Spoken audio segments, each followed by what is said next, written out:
Hello, bonjour, welcome to another Nezzo's Bad Shop production. This series is another new type of series, and I've called it Dumpster Finds. And the reason is much like in the real world where cars are discovered in barns, and the term, phrase, barn find is a thing. In the RC car world, a lot of RC cars are either found, rescued, or what's the last word I was going to pick? I don't know. Left my mind. Anyways, they're lost or found. And that's probably it. Lost, found, or rescued from the garbage or dumpster of all places. Usually somebody gives up or just thinks it's worth nothing and throws it away. And if someone finds it, usually they can get it working pretty quick, or use it for parts, or donate it, or give it to someone, or restore it. So you know, one man's treasure is another man's trophy. So tonight, I guess you should say, it's dark out, you are looking at an HPI RS4 Sport 2 box. So far, I'm just showing you the box because it's very pretty, and HPI always did a really nice job back in the day with their boxes and all that stuff. Like, you know, there's lots of pictures on this, lots of shots of the body. Honda Civic EK 2-door. Got really excited when my friend Josh, shout out to Josh, he scooped this up. He found it in a dumpster and scooped it up for me. And yeah, see, I got the ring light going so you can actually see stuff. And look at all the stuff, like pictures and stuff on the box. And this is all Japanese, actually, this side. So this is one of these boxes that had a little bit of both Japanese and English on it. So maybe this is just the Japanese side and this is the English side. That is what's happening. Okay, yeah, so they did both. Yeah, and this is from the mid 90s, early 2000s, late 90s, anyways, early 2000s. I think it's roughly 2000. This particular car, this is what's actually inside this box, just so you know. But we're gonna open up the box and see what's inside. I already know kind of what's in there, but we're gonna have that excitement, kind of like an unboxing. It's like a vintage unboxing, but because this was found in the dumpster and it's all unsealed and everything and used, yeah, it's a dumpster find. If I do come across a brand new vintage or something that's sealed, it will be treated more like an unboxing, but we'll do it like a vintage or collector's unboxing or something like that. Anyways, yeah, so this RS4 Sport 2 was based off of the Pro 2, which I actually used to touring car race, and I loved the thing. That thing was a tank and performed really well. So this particular kit, I read up, this is based on the it starts on the Sport 2, and a lot of Pro 2 parts were added to it. This particular version of it, second generation Sport kit, that's the thing. The first generation did not have a bunch of the Sport 2 or Pro 2 parts on it, and this particular one does, because it's second generation. That's why this part number skew, this whole thing, that's what that's about. So yeah, you got bearings in this, you got a lot of Pro 2 style parts, nice aluminum non-threaded body shocks, so we use the preload collar. You did get nice wheels and tires right out the box. A couple other nice little features, excuse me, that are noted throughout the chassis. It doesn't noted here, but if I were to dig up more info, yeah. Oh wait, no. Pretty much you get it's a FRP fiberglass chassis. I think they added some of the drivetrain parts. Some of the suspension arms obviously made it over there as well. So, without further ado, let's open the box and go see what kind of brilliance was thrown away by somebody who just didn't want it or gave up. We don't know the backstory, but this is it. Yeah, look at that. So let's see if this box was cooperating. Oh, hold on. Bad shop. There we go. Yeah, look at that. So you can kind of see the car under there. Not really, but this is what was in the box when this was thrown away. We have a genuine JR Racing XR2. Do you remember these? Anybody remember these? The XR2 and XR3. The XR3 I think was the more sweatier one, but this is a computer style radio. This is like today the equivalent to this. This is AM. Oh, I thought this was FM when I first looked at it. I didn't read it fully, but this is an AM crystal radio. Yeah, just the lower end. You still got precision, but you only got 2 channels on this one, and the other ones got 3 channels. 75 megahertz AM. Sorry, that number 72, frequency number 72, which is 75.630 on the AM. That's rare. 75 megahertz AM, rare. And something hobbyist.com. Yeah. Anyways, cool XR2 radio. The antenna is here, but it is broken. Remember these old pull-up antennas? It's broken. it was screwed into the thing, so we are, you know what, let me just screw it in real quick, because I did put batteries aside. I want to see if this thing fires up, and I'll show you why I want to see if it fires up. There is a slew of parts here, though. Look at all the spares. Would you have a look at it? Just look at it, okay?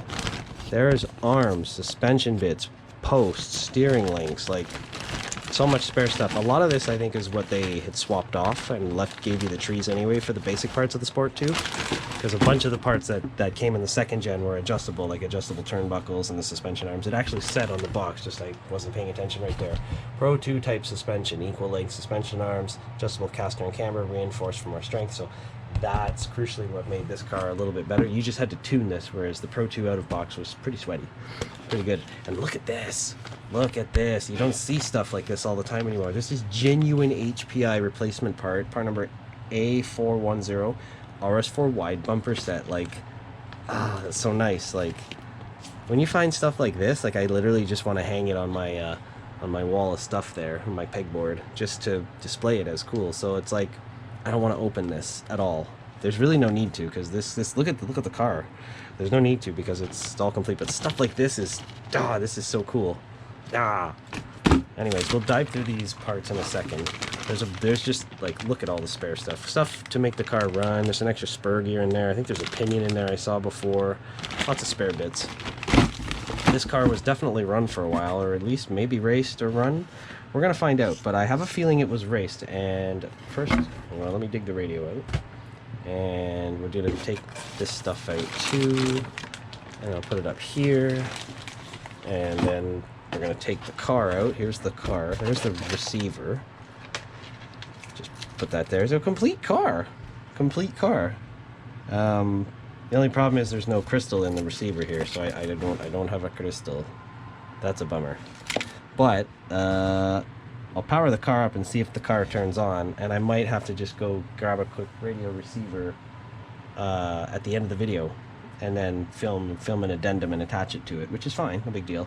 You'll just see the shot fade out and fade back, or like a heart transition or something. You know me. Anyways, bad shot, baby.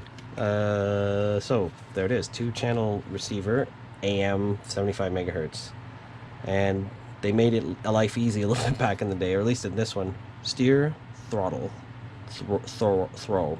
So channel 1 is steering, channel 2 is throttle. The BAT is for BEC, battery receiver, battery eliminator circuit, i.e. if you're speed controller, we got a mechanical speed controller, you had to run a different wire, or for nitro you have to run a separate battery pack. Oh look, there's a nice ball stud, nice. Okay, let's get this out and bring this out anyway. Can't use it. I don't have 75 megahertz crystals. I have 27 megahertz and 75 megahertz FM somewhere in my box of vintage archive. I do not have the old school. I don't have that particular one. What I do have is, I actually own a number of RS4s. I don't have my original one I used to race with, the Pro 2, but I did get one or two Pro 2s back, one that's in really nice shape. Show that off in another video. I think I have an RS4 Rally and like one other RS4 Original. Anyways, I'll gather them all up and do a video, because I know the HPI RS4 line was long loved and is legendary and everybody loves it. The Sprint 2 was derived from this, and the new RS4 like Sport 3 and all that, completely different design. It's more tubby. It's not a performer. It almost shouldn't even have the RS4 name, in my opinion. That's neither here nor there. So let's click our brain departments and compartments on, because look at this thing. Now I'm going to stop jibber-jabbering as much and just go close up and describe a few things. We can tell this car was definitely run. Like, look at the wheels. They're dirty. They've been run. The car is dirty. Put away dirty. This is very typical. But this car was run. I wonder if it was outdoor raced or whatever. But it was definitely run. And everything seems to be in good shape. The suspension is not dead. Like, it's actually still... nothing stiff, I mean. Things are still reacting. The servo, old school fwee, so that's not stiff either. Sometimes all the stuff seizes in there. The drivetrain does spin freely. The motor is resisting me nicely, like the magnet. Like it feels correct. Does this have a front one-way? No, standard diff. So okay, standard running gear. In terms of, it really doesn't look like too many chassis upgrades. This though is an upgrade. I can tell you, these nice HPI battery straps. This is an upgrade. See, because it comes with plastic holders. These come from the Pro 2, but this is probably what they've done is they've got rid of that and they've put this from the Pro 2. If they didn't, this was an upgrade for sure. But that could be a thing because it's second gen. It says this is nice. This is the old NICAD NIM 6L saddle pack. Saddle packs was one of the sweaty setups back in the day. I built my own packs for a while. Made my own saddles. Oh yeah. And yeah, if we go around the back here, standard issue. How's the rear suspension? Oh, it still works, but it feels stiff. It's stiffer than the front, that's for sure. So that could be just the setup, or it's a little seized. But everything else, like it looks pretty good in terms of wear and tear. Like, it actually looks in good shape. Pinion in the gears here. I've seen some battle. There is very little in terms of gear mesh, backlash. I mean, like, it's pretty tight, and that could be from, like, you can see the wear on the gear. Can you see that? See the wear on the gear from it being a little too tight. The motor might have moved though. These Phillips head motor screws were kind of weak, and if Loctite wasn't used, it may have moved closer. Usually it moves away, but it might have moved closer. And yeah, the belt, that's still got a lot of tightness actually. That's still pretty taut. And under the belt tension, this was so nice. But that feels good. The rear belt feels kind of normal deflection. I have a feeling this was just run or raced and then put away and either forgotten about or passed on and ended up in the dump, because it's complete minus the receiver. So I'll film an addendum here and we'll get it going, because I was going to try the period radio. Like, we're still going to try it. I'm going to plug batteries. I'm going to see if the stuff turns on at least. This will not talk to that because we are missing the old crystal out of there, the little crystal chip. And those are delicate and fragile. So when we got to 2.4 gigahertz, we didn't have to worry about frequencies anymore, and to a degree. So life is really nice that way. How's the underside look? Yeah, it's definitely been run, eh? But it's seen some action, and there's some life left in this girl, you know? So I want to give it a new lease on life and into my vintage collection. Now, let's note the electronics. This is definitely a performance stock motor. That's a Trinity P2K, and it looks like a P2K Pro. If I were to take that out and investigate, maybe in a future video we will. P2K Pro. I had a P2K, and these were the race lineage of Trinity back in the day. They did certain little end bell features, vented can areas here and there. This is one of these flat can boys. You can see that. See there how the can goes flat just after the label there? And you can kind of see it. Bring it to the light. See that? See the flatness? It's not totally round. See the flat at the end bell? So flat can design brought the magnets a little bit closer to the armature. This is brushed. This is not brushless. This is old school. There's even an efficiency chart sheet. Oh yeah, this was raced. Look at it. See that chart in there? Look at that chart. It's a little hard to... I can see it on the camera screen. You can see it. I'll read some of the stuff. RPM 29,000 maxed. Very similar to our brushless. Power 128. Efficiency 67.1%. The power is in watts. 128 watts. Torque. Excuse me, that was a plug there. Torque 172 nanometers. Nice. So this motor was dynoed either at the factory or by someone. It's probably been dynoed at the factory. This was for racing. Sure. So now I'm more convinced this was taken racing. Not everyone that raced bought these motors. Everyone, you know what I mean? Like, people that didn't race bought these as well. But I have a feeling it was also raced because of the type of speed control and wiring setup. So let me get to that. What do we got here? Royally old Tekin TSC 420F. Digital high frequency speed control. Yeah, baby. There's a dial in there. I think you can dial the max high speed endpoint and the neutral point, probably. It says something about torque CCW increase. There's a neutral dial, there's a high speed dial, there's a torque dial. All those dials up in there. You see that? All those dials? Hardware adjust before programming cards and stuff. Eventually, we were able to, in the late 90s, to plug these into laptops. In the early days, I remember seeing a couple people do that. That was pretty cool. Mostly with Novak stuff. Those are the huge heat sinks on the MOSFETs and stuff, these things. And yeah, to get rid of heat. Now you'll notice the wiring. I'm pointing this out. Notice how there's only 3 wires coming out of this ESC. Power, blue, and black, essentially. But what we're seeing here is you're seeing red and black here is power, battery. As you see, positive, negative, correct. That goes to a Dean's. Dean's have been around for a long time. If this was run in the 90s, I'm going to assume this was run in the 90s based on period electronics. This is all from the time, so vintage electronics, vintage car, you know, sweaty. And negative power from the battery, okay? Now, you're wondering, why is there only 3, and this blue wire, which represents the negative on the battery side. See? Blue goes from the ESC to the negative on the motor. Positive from the motor is directly branched, directly wired into the power on the battery side of the speed control. This was done in racing to increase power delivery to the motor, to make it more direct. So the moment you pulled the trigger, you applied full throttle, the power didn't have to flow completely through the speed control to go back out it to the motor. It could just be controlled more easily through the negative side, and the power would go direct to the motor. A lot like kind of how a starter motor works in a real car, where the positive cable from the battery is directly wired to the starter motor and everything's controlled on the negative. So less wires and ultimately more power sooner to the motor. So that's a racing thing. And when I saw the triple wireness here, I thought, okay, somebody went racing for sure, because you really only do this in racing, or it's a race ESC you're running. So that was that. And in terms of the servo in here, nothing special. I do see, if we can get the light up here, put the screen on. What does that say? If you can, I don't know if y'all can make that out, but I can. It says JR Servo NES-537. That again, it's a JR Servo NES-537. So if y'all interested in looking that up, I'm pretty sure that's like a standard servo from JR when you buy the JR radio.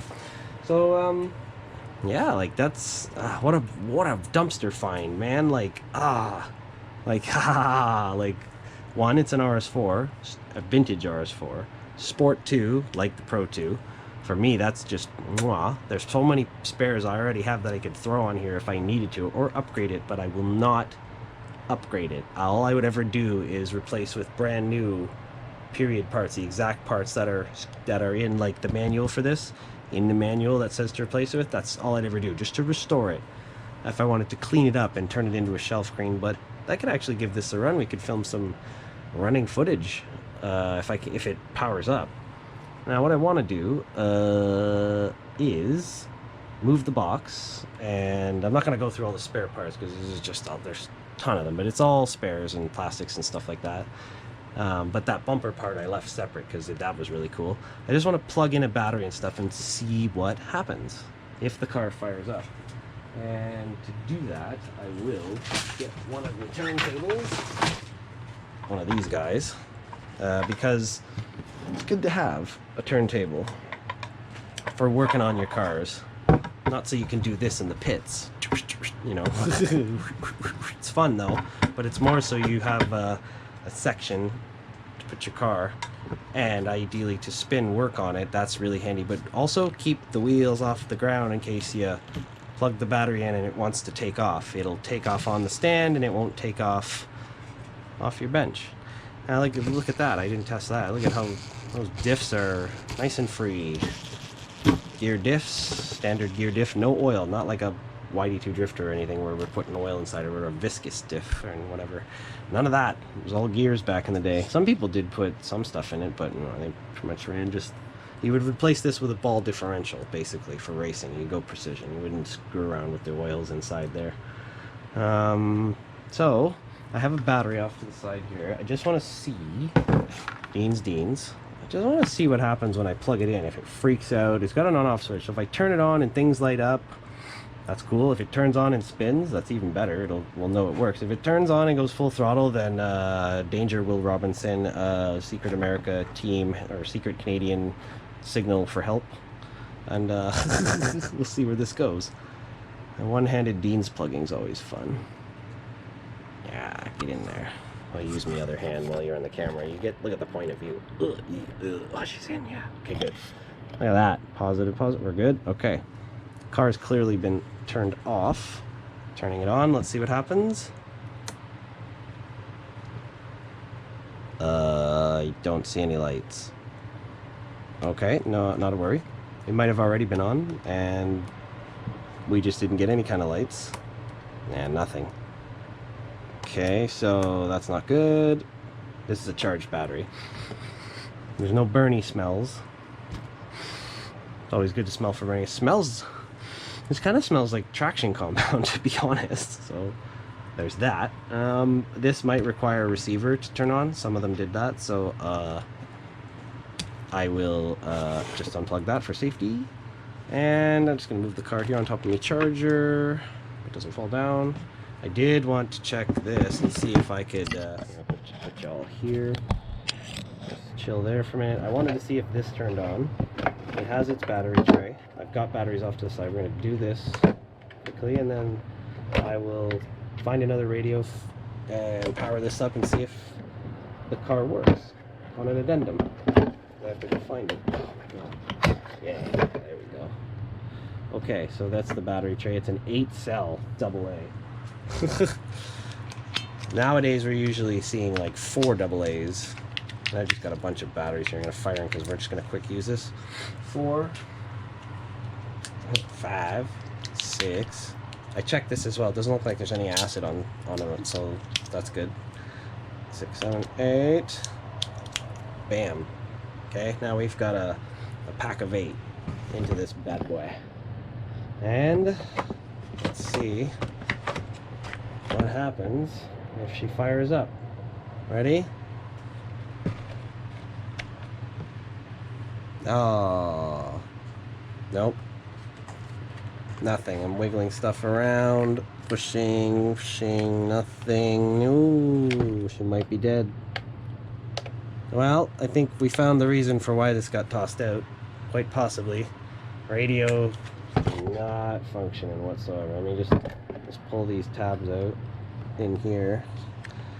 I think we're fooked though, everybody, in terms of this radio being functional. Let me try again.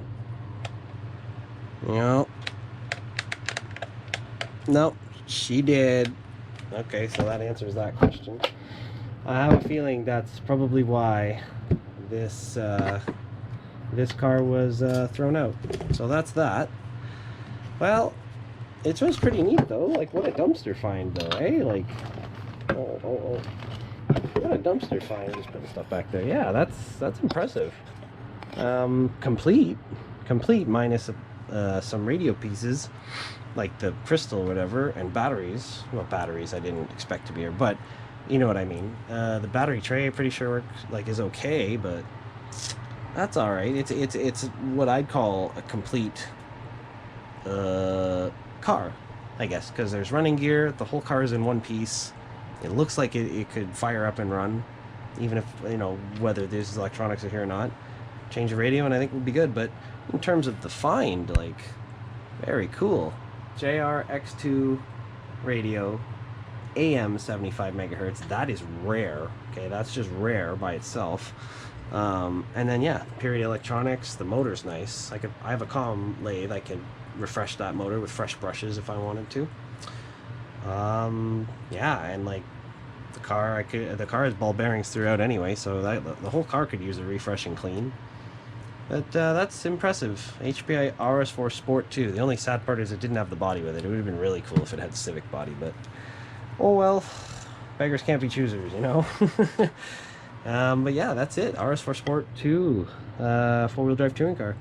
Let me know what you think if you had one of these, or just found one, or got one, or is restoring one, or if you have Pro 2s or any other. Let me know. I'm a huge RS4 fan. Always have been since I raced one, and I probably always will be. And now I have more reason to do a comparison between these old cars and some running footage, vintage running footage. I've always wanted to get some good vintage running footage, either on a track or just casual, not driving wildly, just casual, nice footage to view the car. So there's that, yeah. So let me know what you think. Like, comment, subscribe. Thank you so much for watching. You guys are the reason why I do this, and I love sharing my experience with the hobby with y'all. So lots more videos to come. I'm doubling down on production. I'm going to go hard and try to do as much as I can towards the end of the year. So keep paying attention. There's lots to come. Thank you so much. Toodaloo. Have a good one. Alright, I went and hunted down a radio system I could use to test this glorious dumpster find. I've chosen what I had sitting around, a Sanwa MX6 radio, which is a 3-channel 2.4 gigahertz radio system. That's pretty nice, actually, for the money. Decent, yeah, precision control on a budget, and it's a great little radio. You don't get the adjustment springs for the throttle or the steering, but it's a nice radio. So anyways, I've chosen that. It's 3-channel. There's the receiver. It comes with an RX 391W, which is the waterproof, but it does only run, this one only runs on FHE protocol. So just so you know that, that's what's running. That's what's connected in. I'm going to turn this all on at once, and we're going to see if this works. Okay, ready for this? Ultimate dumpster find if it works perfectly. It'll be a great dumpster find if it works partially. Let's see what's what. Radio on. Power switch. Let's see if we have lights. Ready? Oh my god. Oh my god. Oh, it's glowing. Yes, it needed a receiver to turn on. The receiver's on. Do we have steering? Ha ha ha ha. Oh my god. Yes, look at that, full motion. That servo sounds healthy. Definitely a sport regular servo. It's not fast, but it works. There's a bit of off centering here, but it works. That's a 2S LiPo I've got connected to it, even though this is not a LiPo ESC. It's okay. It'll still work. It's just no cutoff. For the sake of test, this will work. And if this wiring is all still good, do we have throttle? Here we go. Ooh, we got throttle. All right, let's slowly rev it up and see if we got full throttle. Ready?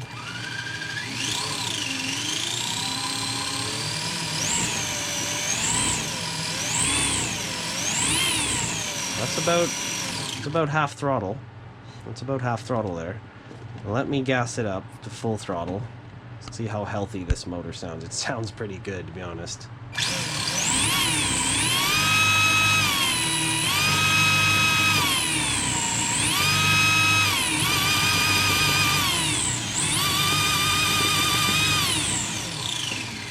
Tell you what, that's a healthy car.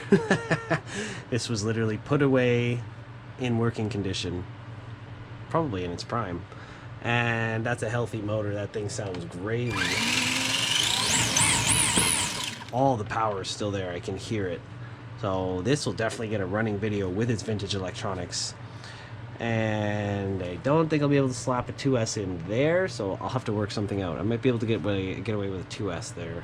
Shorty, probably not, but if I have to, I'll put a vintage pack in there, NiCat or whatever. I'll make one. Yeah, but she works perfectly. A little bit of wire touching there, but it works. And crucial, and I know this. Yeah, this is definitely a racing ESC because we have forward and brake, no reverse. Racing ESCs were forward only, so. Sweaty wiring, race ESC, race motor, all the power. It's an ultimate dumpster find. First one I do in the series, and it's an ultimate. That's mint. So yeah, the grading of this dumpster find, ultimate. Great success. I like it. That's just something else. Like, everything turned on and worked perfectly. Like, this is amazing. So we'll definitely film footage of this. I'll find a body for it. I might even have a period correct HPI touring car body kicking around somewhere. I know I got something. This body, this is an HPI body. See those post hole markings? That'll fit that, I'm sure. Well, I might do that, because look, see, drops right on. This I did for drift, for one of my drift cars, but this is an HPI F150, so this was for their nitro kits. Can you see the cutouts there? See the holes, the trimming where you can cut out for the nitro? I cut this hole out for my my fan in my upper motor mount, but that would work, so that would be cool. But no, I got something else. This is from the late 90s though, that F150 flare side type deal, racing Ford.